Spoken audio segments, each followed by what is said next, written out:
षष्ठाध्यायी जगन्माता यस्य चित्तात् समुत्थिता वेदानामुपकाराय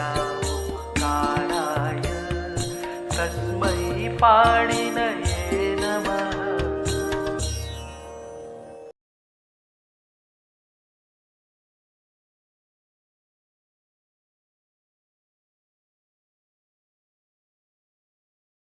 नमः पाणिनये। हम लोग तीसरे अध्याय के कृत प्रत्यय लगा रहे हैं और इस विधि से लगा रहे हैं कि जिस सूत्र में जिस धातु से जो प्रत्यय कहा गया है, जितने भी धातुओं से कहा गया है, उन सारे धातुओं से वो सिद्ध हो जाए, ताकि हमें विचार करने के लिए कुछ शेष न बचे। तो नूल तक हम पहुँच चुके हैं। अगला सूत्र है नंदिग्रही पचादिभ्यो ल्युनिन्यचः। नंदिग्रही पचादिभ्यो ल्युनिन्यचः ये कहता है नंद्यादिगण के धातुओं से ल्यू और ग्रह्यादिगण के धातुओं से निनि और पचादि धातुओं से अच होता है। नंद्यादेर ल्यू ग्रह्यादेर निनि पचादे अच। तो ये कौमुदी में तो गण दिए नहीं है, कौमुदी के गण पीछे दिए हैं परिशिष्ट में, और काशिका में गण साथ में दिए। तो साथ में देने से वहीं की वहीं ज्ञान हो जाता है, इसलिए हम उनको वहीं बता दे रहे हैं। 3 गण हैं और 3 प्रत्यय हैं। जब 3 गण हैं 3 प्रत्यय हैं तो यथासंख्य मनुरेश समानाम क्रम से हो जाएंगे। नंद्यादि से ल्यू, ग्रह्यादि से निनि, पचादि से अच होगा। पचादि के विषय में आगे बताएंगे। तो कहते नंदिग्रही पचादयश्च न धातु पाठता सन्निविष्टा गृह्यन्ते। तो नंद्यादि जो है इनको धातु पाठ से नहीं देखना है। तो किन तरी कहाँ से देखना है? तो नंद रमण इत्येवमादिषु प्रातिपदिक गणेषु अपोधृत्य प्रकृतियो निर्दिश्यन्ते। नंदी, वाशी, मदी, दूषी, साधी, वर्धि, शोभि, रोचिभ्यो नंतेभ्य संज्ञायाम। ये गण है। सूत्रों में जो गण कहे गए, जैसे नंद्यादि गण हो गया, ग्रह्यादि गण हो गया, कुचादि गण हो गया, इन गणों के भीतर जो सूत्र आते हैं वो गण सूत्र कहलाते हैं। गणों के भीतर जो सूत्र आते हैं वो गण सूत्र कहलाते हैं। तो नंद्यादि गण के धातुओं से द्वि प्रत्यय होता है। तो तत्काल समझना चाहिए किस अर्थ में होता है? कर्ता। कर्तरिकृत है।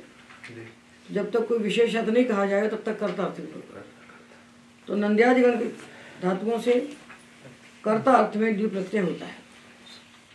वहाँ धातु नहीं दिए कि नंदवाश, ऐसे धातु नहीं दिए हैं।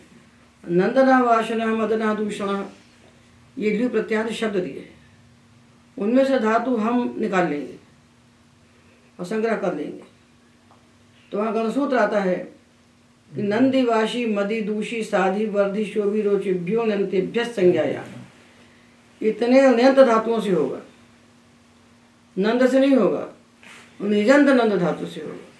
ये गणसूत्र में जो पढ़े गए धातु, इन निजंत धातुओं से ल्यू प्रत्यय होगा और संज्ञा अर्थ में होगा। तो नंदयत इति नंदन, जो आनंदित करे वो नंदन। तो नंदन कौन है? पुत्र। पुत्रस्य गात्र संस्पर्शा चंदना दधिरिच्यते। समझ गए? आनंदित करता है तो नंदन। वाशयति इति वाशना, मदयति इति मदन, दूषयति इति दूषण, साधयति इति साधन, वर्धयति इति वर्धन, और शोभयति इति शोभन, और रोचयति इति रोचन। इतने धातुओं से जो ल्यू होगा वो निजंत धातुओं से होगा और संज्ञा अर्थ में होगा। दूसरा गण सूत्र है सही तपिदमेह संज्ञायाम। सह तप दम धातुओं से संज्ञा अर्थ में होता है। ये अन्यंत से नहीं होता, ये अन्यंत से होता है। अन्यंत से होता सहते इति सहना। तप धातु 2 है, एक धातु है भवादि में, एक दिवादि में। जी, एक चुरादी में एक चुरादी में जी वाला तपति इति तपनः, तो सहते इति सहनः, दाम्यति इति दमनः, जो दमन करे वो दमनः। और इसके बाद नंद्यादिगण के जो शब्द हैं उनका हम पाठ कर दे रहे हैं। जल्पनः, रमणः, दर्पणः, संक्रंदनः, संकर्षणः, संहर्षणः। अब जो बचे हुए धातु हैं गण में, धातु नहीं दिए, बने हुए शब्द दिए हैं, उनसे धातु हमको निकालना है। तो जनार्दनः, जन्म अर्दयति इति जनार्दनः। लवणः, लुनाति इति लवणः, लुनाति इति लवणः। तो दूषी यदि वितरणत्व हो गया, निमित्त है वहाँ शकार। लवण में तो निमित्त है नहीं णत्व का, तो इसका णत्व कैसे हुआ? तो निपातनात् णत्वम्। मधुसूदनः, मधु नाम का दैत्य है, उसको मारने वाले भगवान विष्णु। मधुम सूदयति इति मधुसूदनः। नंद्यादिगण में मधुसूदन का पाठ हुआ है, ये समस्त पद का पाठ हुआ है। विशेषण भीषयते इति विभीषणः, जो विशेष रूप से भयभीत करता है, डराता है, जो विशेष रूप से डराता है वो विभीषण। ये भी भय धातु है। हेतुमति से निज प्रत्यय किया और भी धातु से भीयो हेतु भय शुक कर लिया, तो भीषी बन गया। विपसर्गे भीषी धातु बना शुक करके, और फिर नैना नीचे से नी का लोप कर दिया, इससे ल्यू किया। नंदिग्रह पचादिभ्य से विभीषण। और शोभते इति शोभन। ये सब इन दोनों में मतभेद देखिए।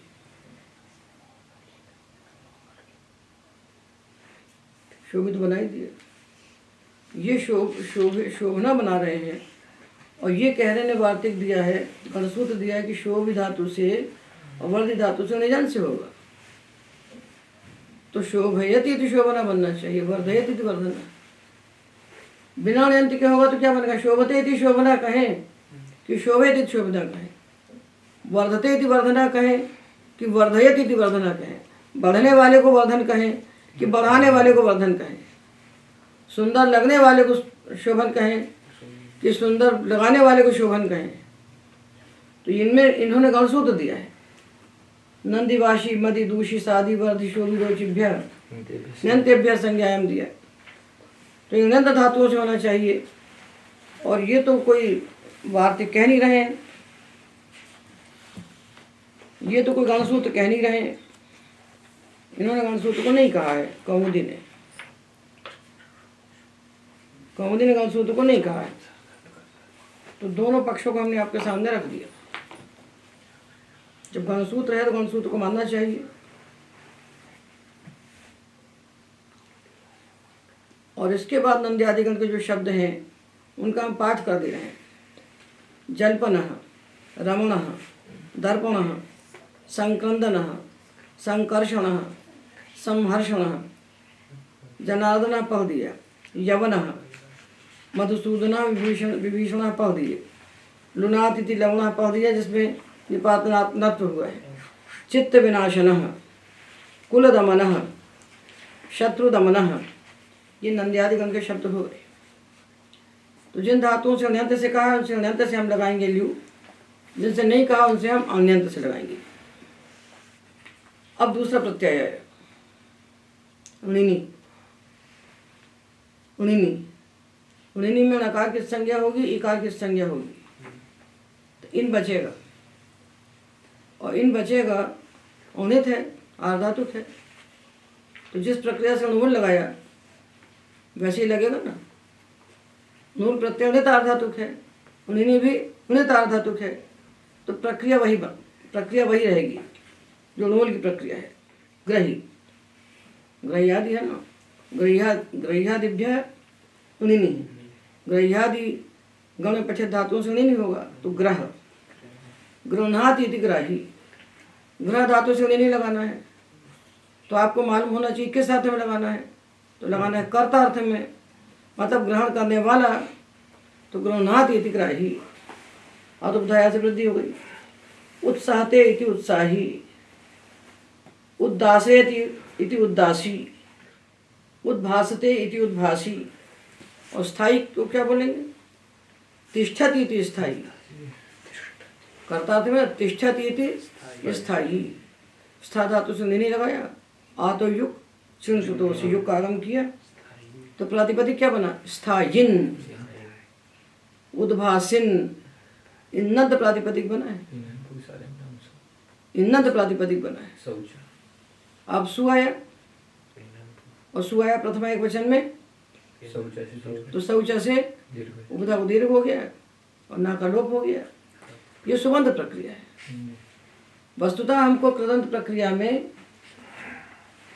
प्रातिपदिक बना के देना चाहिए।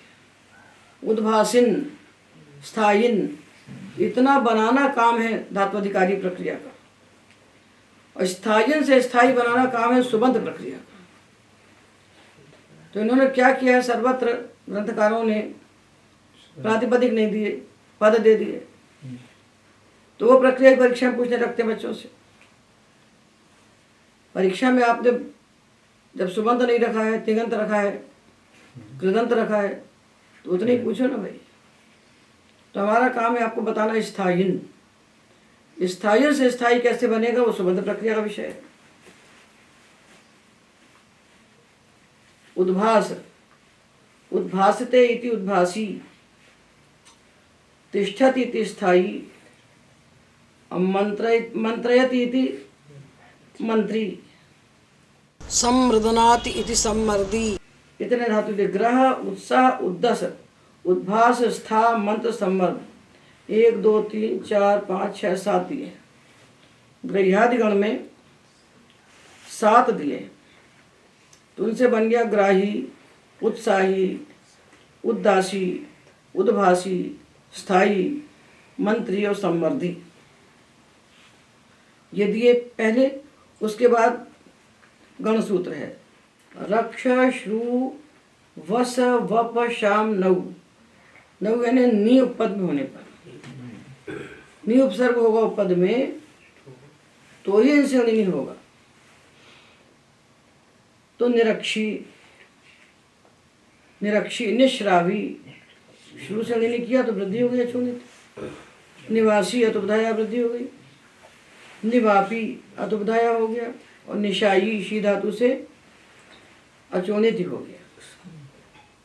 और याची, व्याधी, समव्याधी, व्रज, वद, वसाम, प्रतिषिद्धा नाम। इतने धातुओं से प्रतिषिद्ध अर्थ में, मतलब निषेध अर्थ में नहीं होगा, तो याची नहीं बनेगा। याचते इति याची नहीं बनेगा। न याचते इति अयाची, जो नहीं मांगता है उसका नाम अयाची है, और जो मांगता है उसका नाम याची नहीं, याचिका, याचिता। उसे नहीं होगा। सामान्य प्रत्यय आपका बोलते छे, सामान्य प्रत्यय बोलते छे, ये विशेष प्रत्यय है। इस वक्त आ चाहेगा वो सामान्य प्रत्यय है। तो न याचते इति अयाची, और याचते इति याचका, याचिता। याचते इति याची अगर कह दोगे तो प्रतिषिद्धा नाम कहने का कोई मतलब ही नहीं रहेगा। प्रतिषिद्धा नाम कहने का कोई तात्पर्य नहीं रह जाएगा ना। न याचते इति अयाची, और न व्याहरति इति अव्याहारी, न संव्याहरति इति असंव्याहारी, न व्रजति इति अव्राजी, न वदति इति अवादी, न वसति इति अवासी। ऐसा इनका अर्थ करना पड़ेगा। ये गणसूत्र देखिए काशिका में लिखे, यहाँ से हम बता रहे हैं, और कौमुदी में हमको दिख नहीं रहे हैं। तो दोनों ग्रंथों को सामने रखकर हम बता दे रहे हैं। अचाम अचित्त कर्तृकाणाम, अचाम अचित्त कर्तृकाणाम प्रतिषिद्धा नाम एव। जो अजंत धातु हैं, अचित्त कर्तृक, जिसका कर्ता चेतन नहीं है, वो अचित्त कर्तृक है। और प्रतिषिद्धा नाम एव, प्रतिषेध अर्थ में, निषेध अर्थ में इनसे नहीं होगा। तो कार्य नहीं बनाएंगे। तो न करोति इति अकारी, न हरत इति हारी, और न विनयते इति अविनायी, न विषेते इति अविषायी। और इनसे प्रतिषेध अर्थ में होता है, ऐसा गणसूत्र कह रहा है। विषयी विषयी देशी, तालव्य शकार मूर्धन्य शकार, ये देशे। तो विषयी और विषयी जो बनेगा ये देश अर्थ में होगा। अभिभावी भूते, अभिभावी बनेगा भूत अर्थ में। अभिभावी, अपराधी, उपरोधी, परिभावी, परिभवी, इतने हो गए ग्रह्यादि। तो इनमें जो शब्द कहे गए हैं उन्हीं से प्रत्यय होंगे। नंद्यादि से ल्यू और ग्रह्यादि से निनी। तो ये गण पढ़ दिए।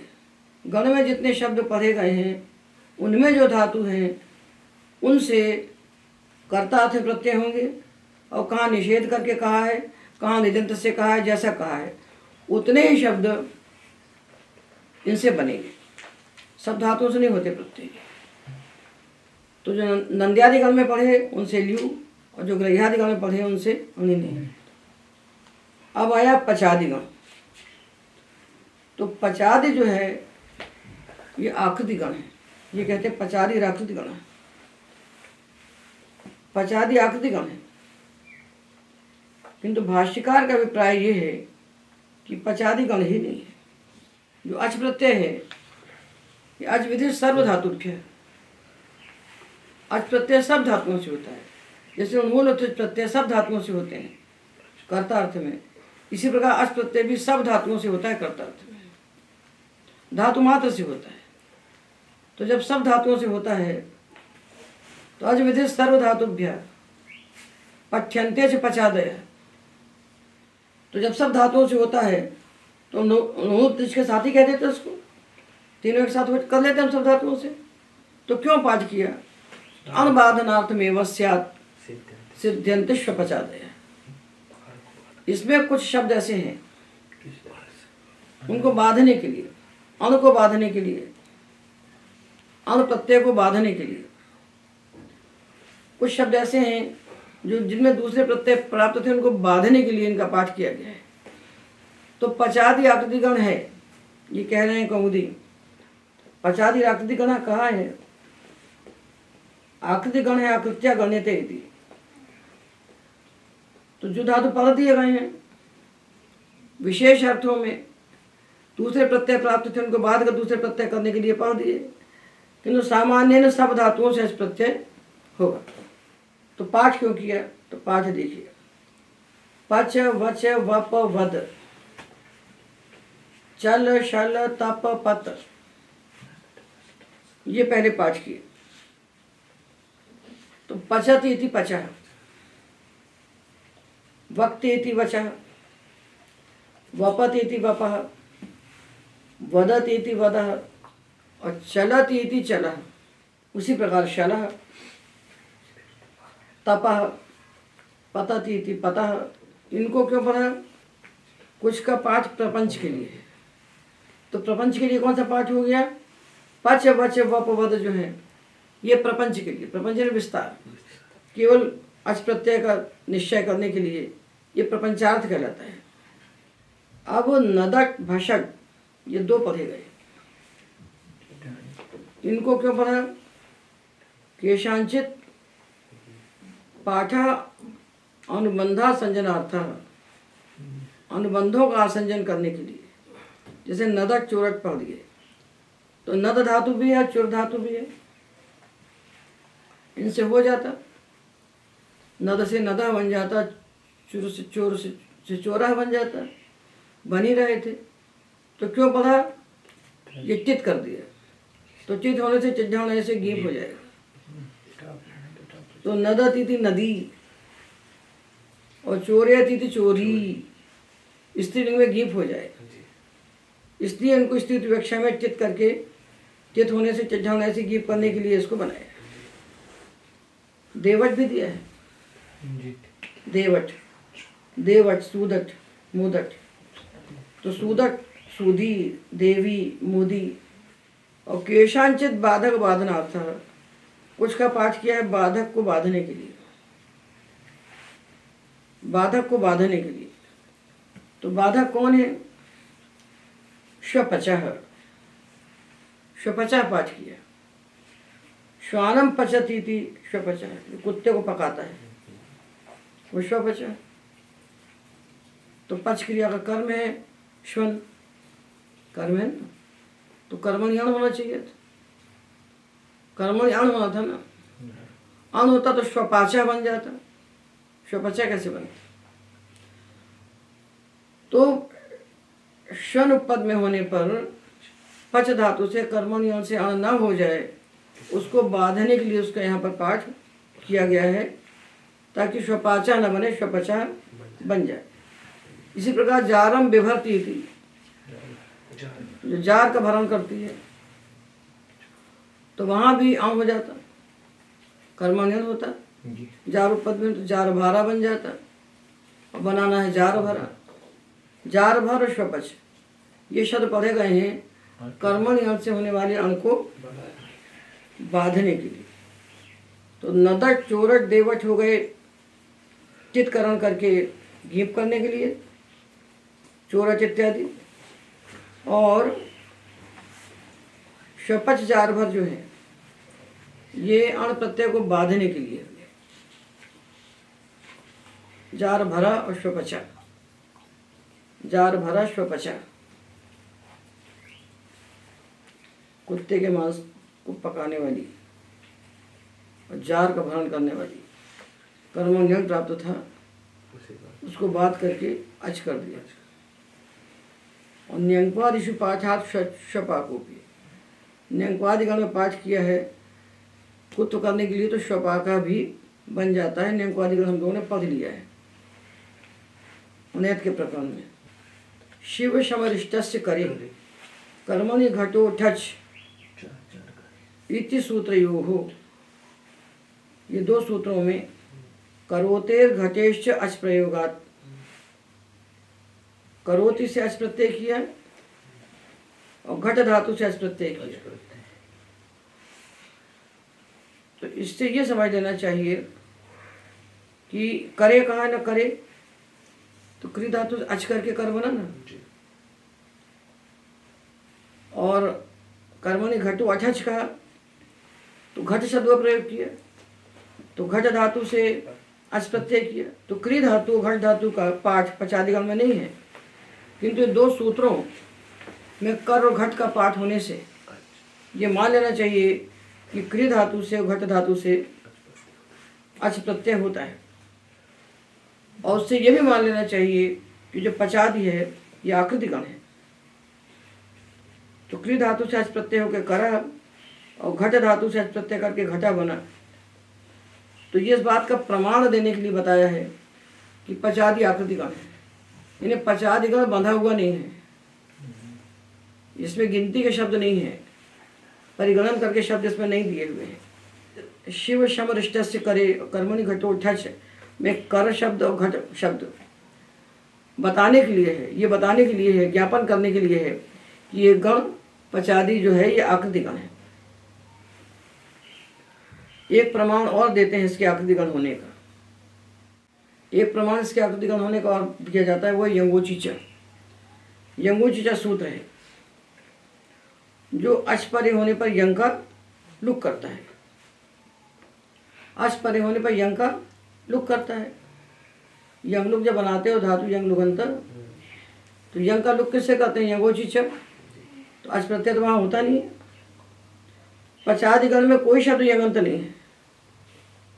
जब पचादिगण में कोई शब्द यंगंत है ही नहीं,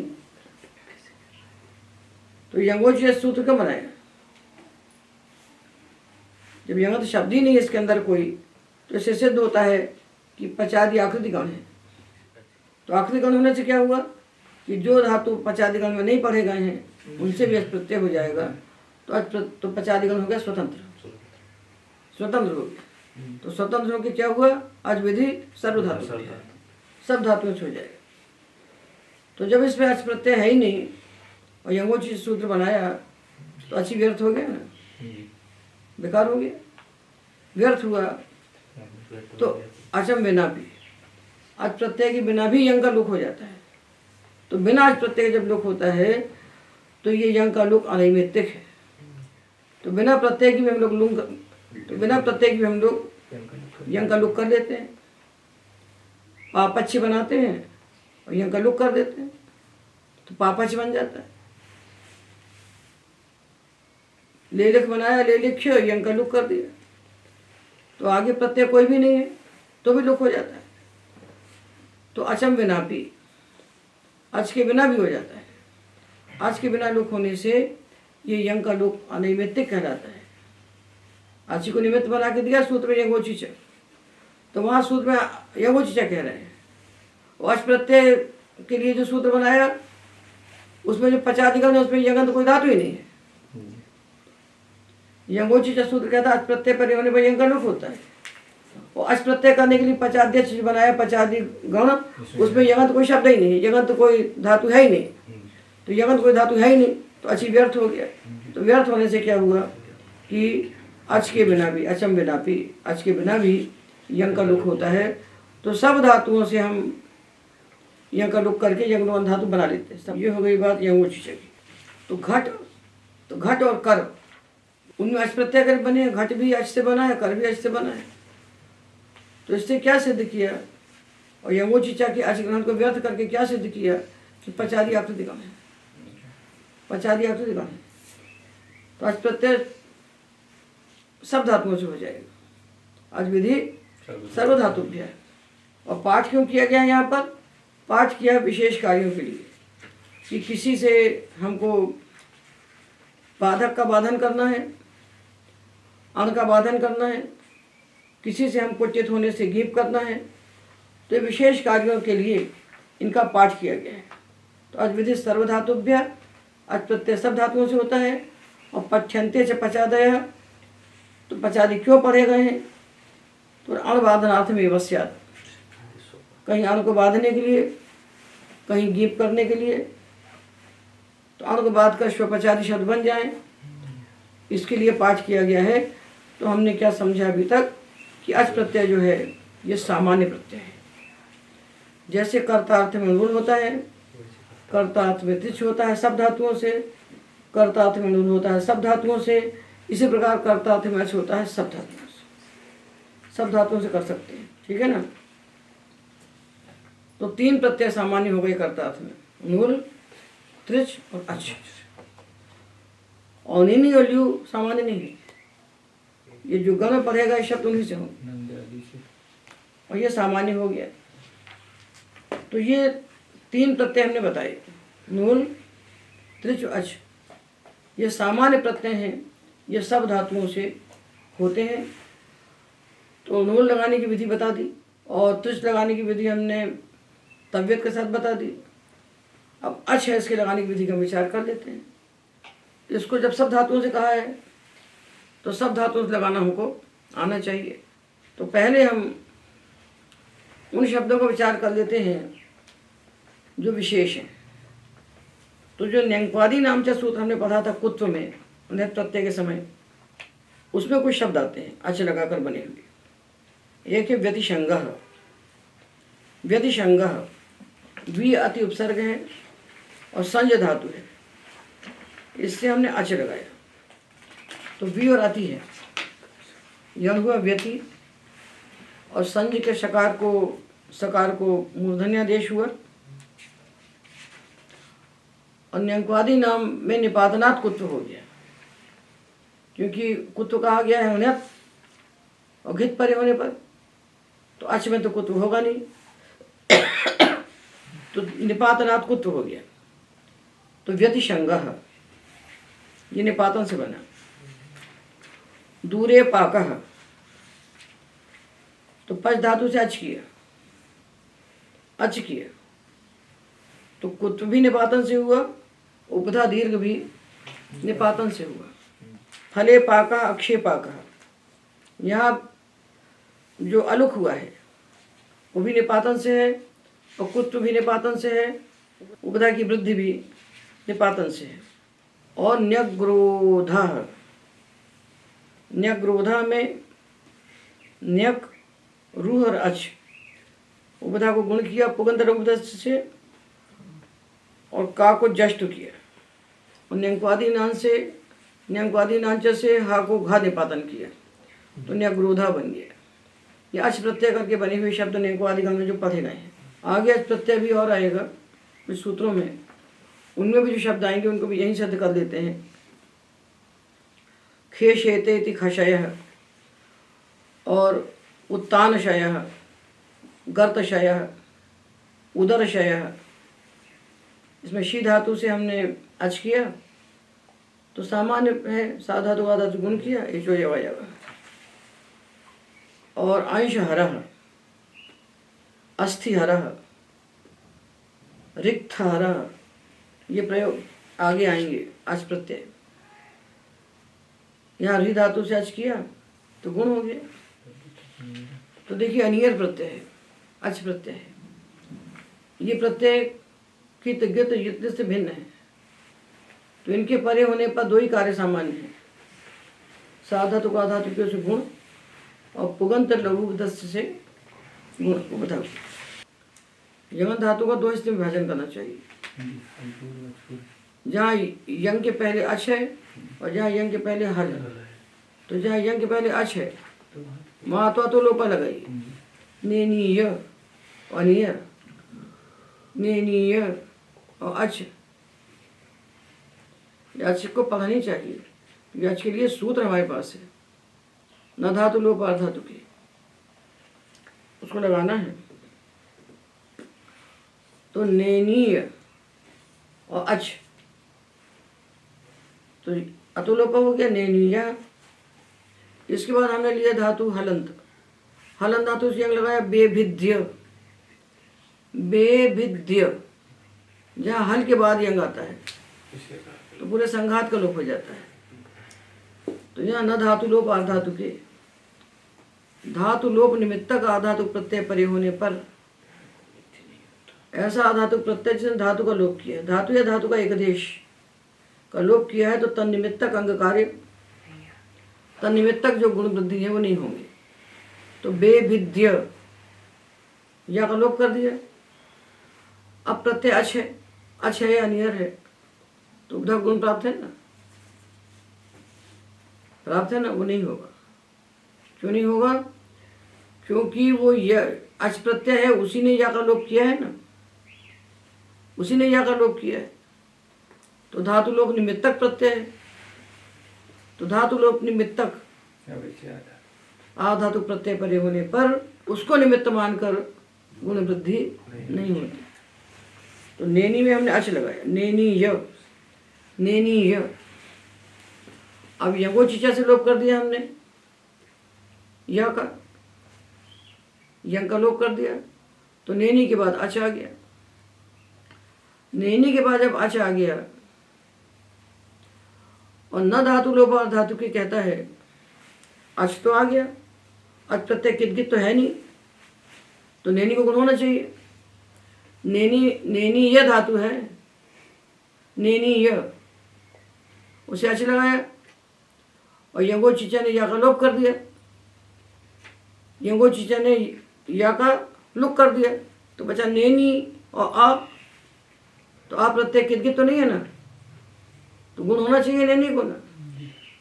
तो कहता है धातु लोप निमित्तक आधातु प्रत्यय, अच प्रत्यय ने ये नेनीय धातु के या का लोप किया है, यंगो चीचा ने नेनीय धातु के या का लुक किया है, इसलिए वो धातु लोप निमित्तक प्रत्यय है, उसके परे होने पर गुण नहीं होगा।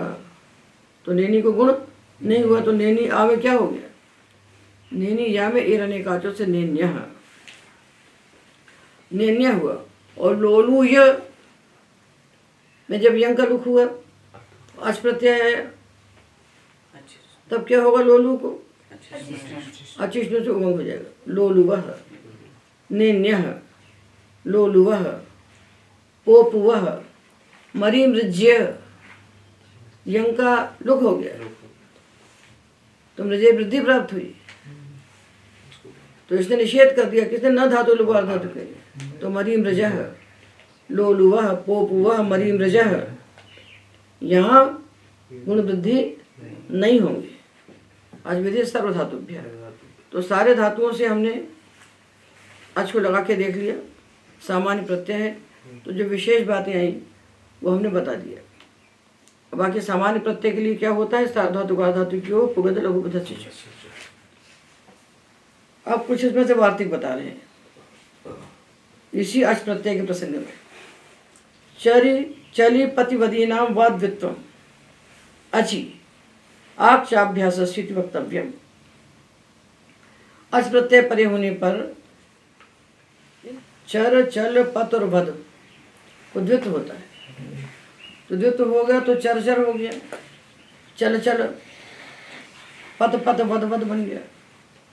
तो द्वित्व होता है जब, तो पूर्वाभ्यास, पूर्व अभ्यास संज्ञा हुई। आक अभ्यास, अभ्यास को आक कर दिया।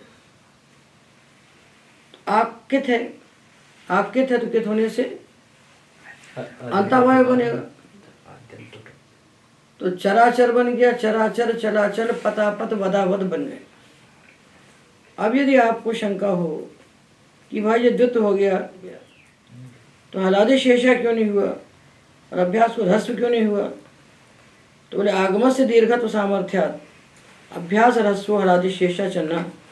यदि अभ्यास को ह्रस्व करना था तो आपका आगम ही व्यर्थ हो जाता।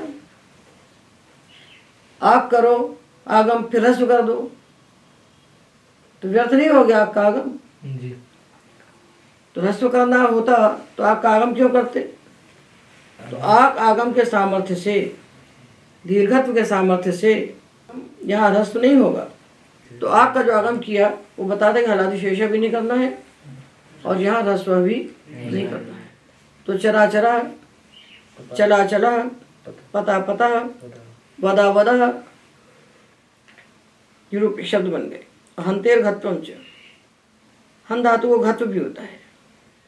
तो द्वित्व होगा, आग का आगम होगा, हन के आकार को कुत्व हो जाएगा।